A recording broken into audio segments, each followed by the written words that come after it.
With open enrollment for Affordable Care Act coverage set to start Saturday, more than 500,000 people in this state are at risk of seeing their health insurance premiums double due to subsidies not being renewed in Washington.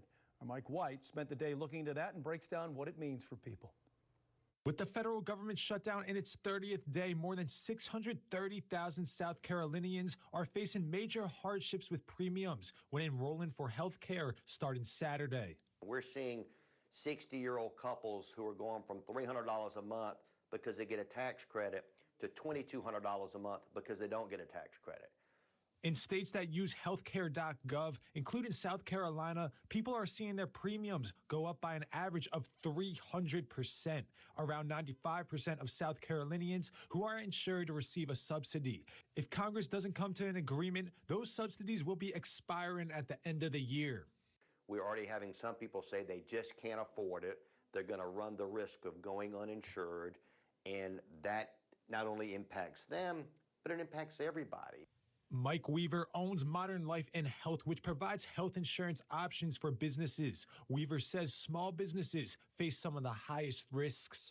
The questions that they're asking themselves right now are how do we maintain some of these folks working for us? Because they're fearful that they're going to start looking for employment elsewhere, somewhere that maybe does offer a group plan. Weaver adds that some of the people he manages are facing unreasonable charges due to the subsidies not being renewed.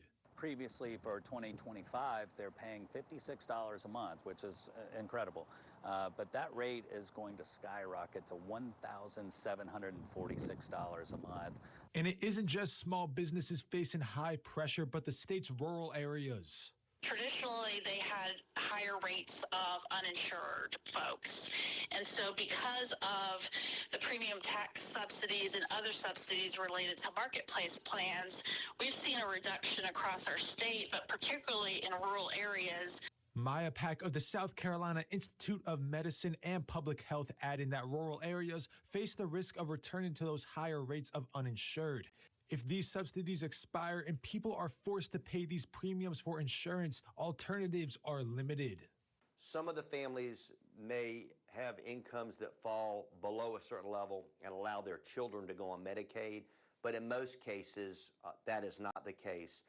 Leaving many South Carolinians at risk of not being able to afford medication or receive preventative care. Reported in Columbia, Mike White. Watch Fox News Local First.